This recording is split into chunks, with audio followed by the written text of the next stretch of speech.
Thanks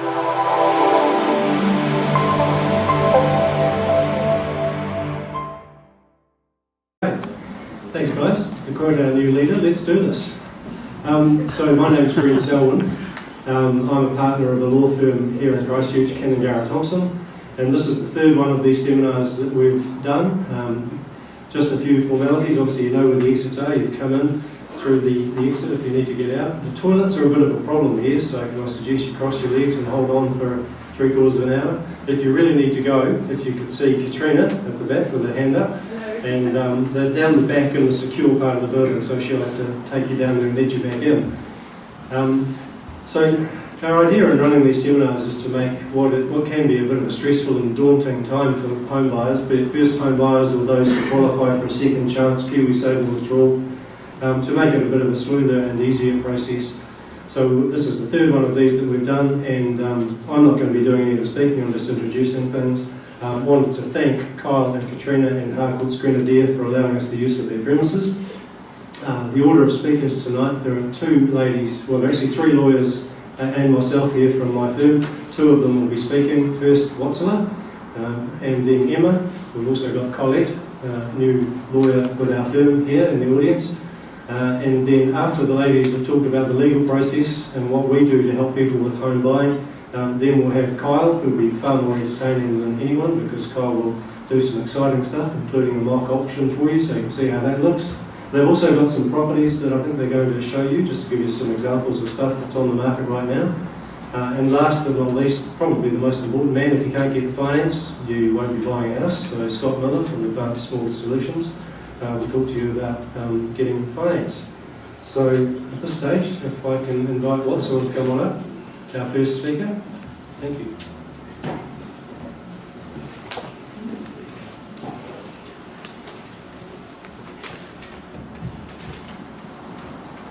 Hi everyone, my name is Lottie and I'm a solicitor at Kannangara Thomson Lawyers. So it wasn't so long ago that I was also a first home buyer, so I know that it is a really exciting experience, but as Brent said, it can be really daunting as well. So hopefully we're here to help you with the more daunting aspects of home ownership.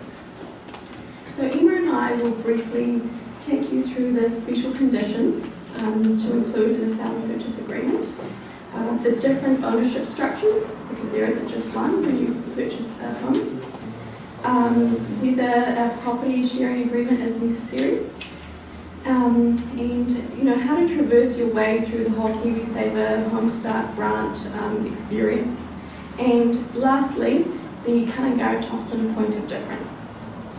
So generally your first point of contact when purchasing a property will be the real estate agent. They'll take you through the sale and purchase agreement. The conditions of the agreement that you must satisfy really vary depending on what you're purchasing.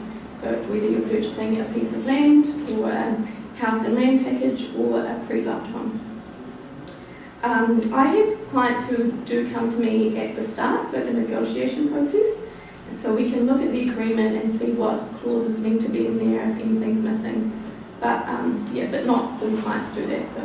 So don't be afraid to talk to your solicitor right at the beginning.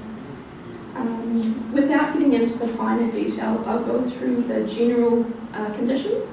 So firstly, there's sorry, I'm losing my voice. A solicitor's approval clause. So this is especially pertinent if you can't get the contract to the solicitor at the very beginning and you've already signed the agreement. Of course, it's not guaranteed that you can alter the terms of the agreement, because once it's signed, you can only do so by mutual agreement between the parties. However, it's still a really good clause to put into the agreement because it gives us an opportunity to actually look through it and change anything if they're agreeable to it. Next up is the Land Information Memorandum. You may have heard of the LIM. So this is provided to us from the council, and it provides you with information that the council holds as to zoning and building consents and things like that. They can be a little bit expensive. They're about $280 from the Christchurch City Council, but when you look at the big picture and how much you're spending on your property, it is a really good idea, especially for an existing home. So next you've got insurance. So you can actually talk to Scott about that. It's just really important that you do lock your insurance down before you go unconditional. Next is title. So we'll look at the title to your property. It gives you information on the property you're looking at, like details of any rights you have over other land, and vice versa. So basically it's our job to look at your title and we'll advise you on it. So finance, again, Scott will talk to you about this, and Emma will also talk to you about how you can tie in your Housing New Zealand and KiwiSaver when confirming finance. If you are looking to purchase a pre-loved home, it is quite important to get a building report. This tells you about the state of the house, and it's conducted by a builder or an inspector. And that's up to you to organise yourself.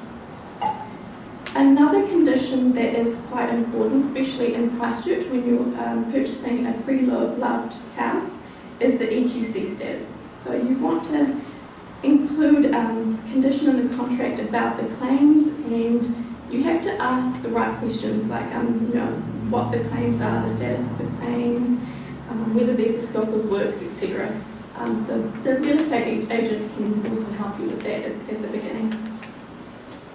So once you have all these conditions and you have everything in place, then you will have to confirm them at a certain point. So generally it's 10 working days after signing the agreement. So basically the clock starts ticking, so you better get onto things quite quickly and start organising your finance and whatnot.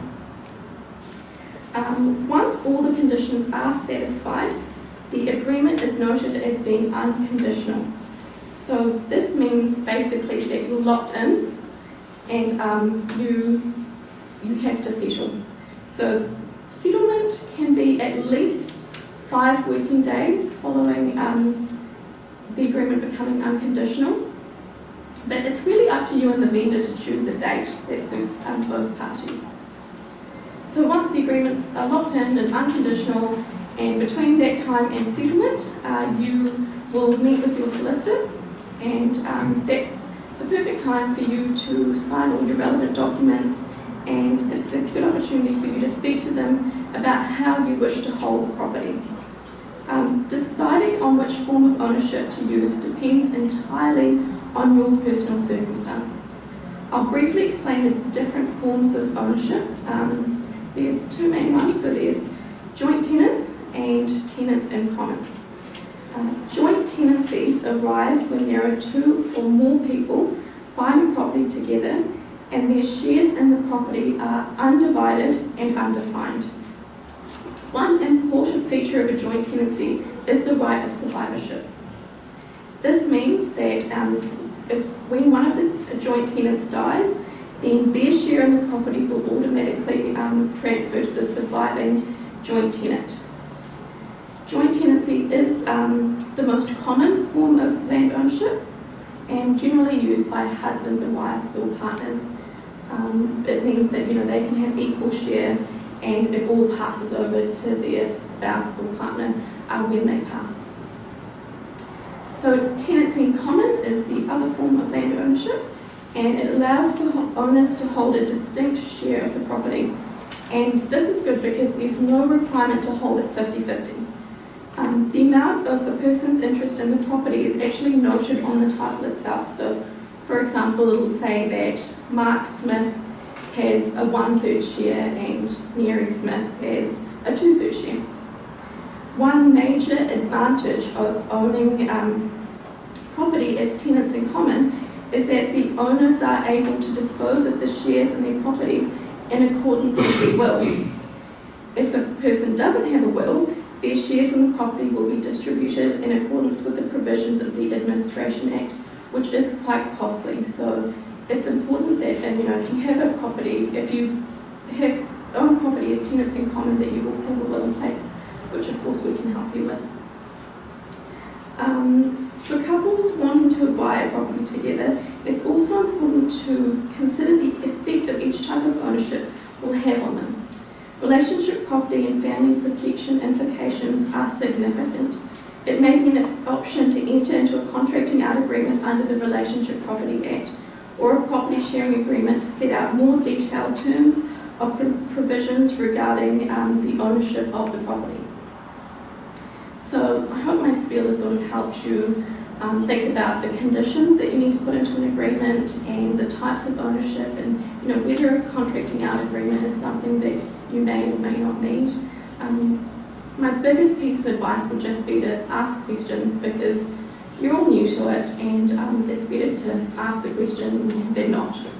So I'll pass you over to Emma now, and she'll talk you through KiwiSaver and Homestart grant.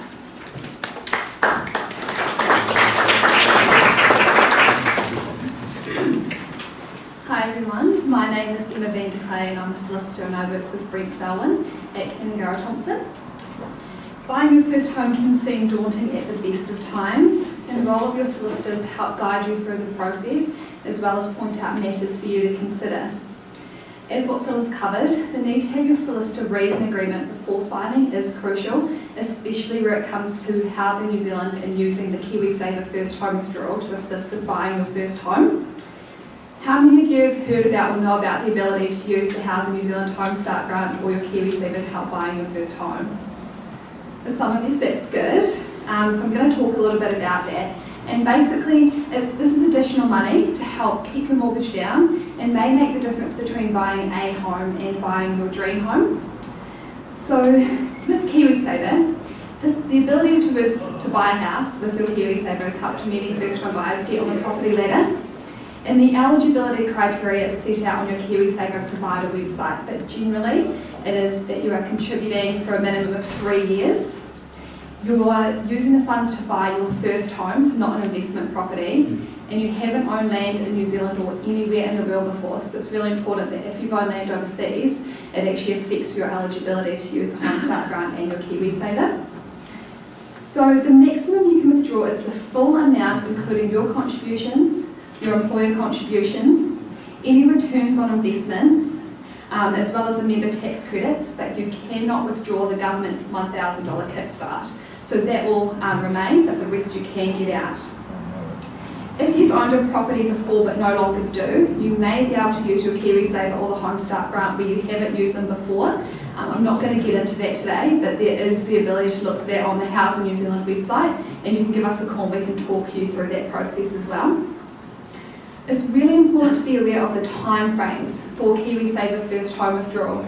So usually the standard timeframe is 10 working days from the date they receive your completed application. However, we have seen some providers now make that 15 working days. So it's really important to be aware of the timeframe before you sign an agreement, so before you have a conditional period in place or before you have settlement, to make sure that all those dates can be met and that you can get your KiwiSaver withdrawal.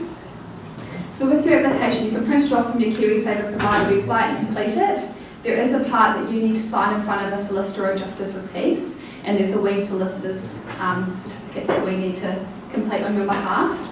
You also need to have up-to-date photo identification, so driver's license, passport, as well as proof of address. So that's something that's been posted to you, such as a bank statement or a power bill, and this is usually listed on the KiwiSaver provider website. So print it out, have a look at what it is and what you need to have in place, because all that needs to be completed and sent off before the time frame will start. So the first step is to talk to your KiwiSaver provider, get a pre-approval letter, or if you've got it connected with your internet banking, have a look at what you can roughly withdraw, and that will give you a good idea of where you're at before you start the process.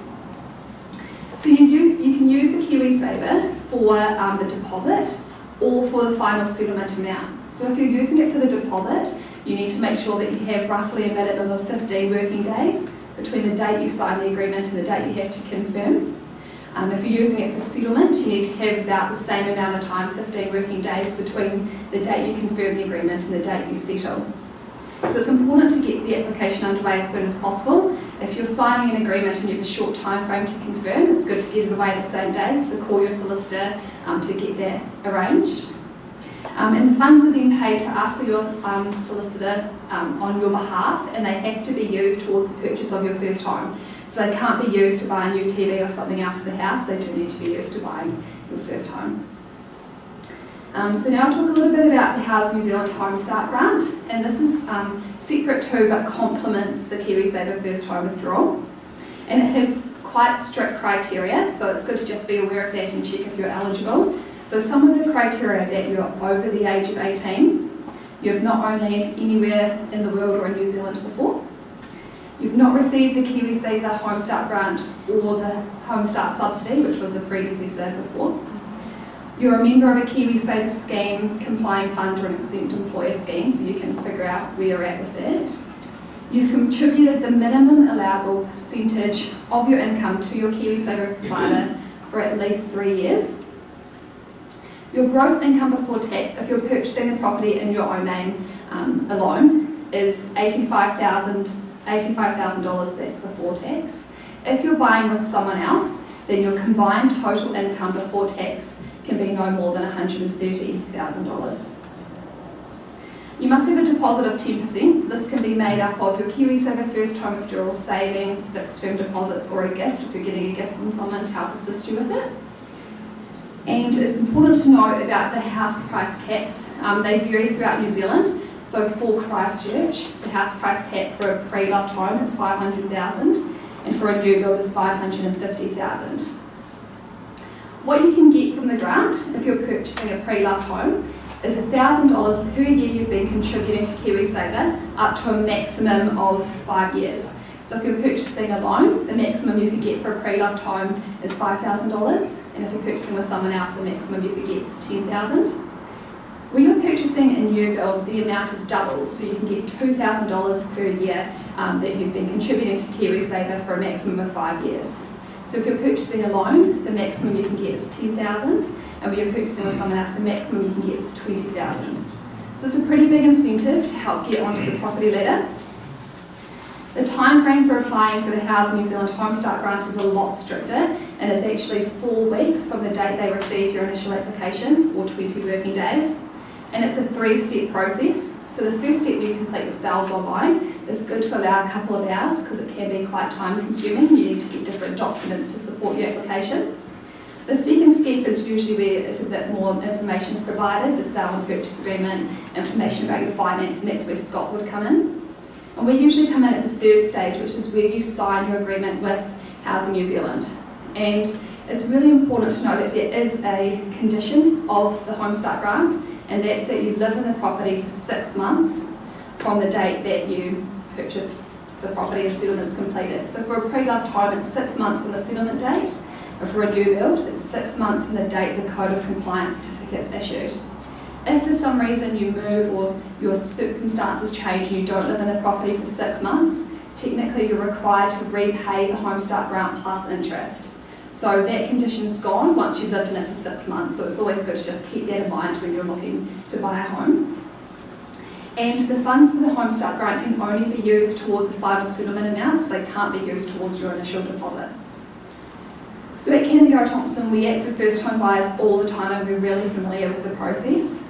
And we do have an incentive for everyone here tonight. Because we do practice in this area a lot, we can offer a fixed price guarantee of $1,300 plus GST and disbursements. And we have a firm motto that you may have seen on our website, and that's "We speak your language." So we have a wide variety of people who work at our firm, and they can speak a multitude of languages, from English, Korean, Cantonese, Mandarin, Sinhalese, Japanese. And the main point is that we translate the legal jargon into something that you can clearly understand.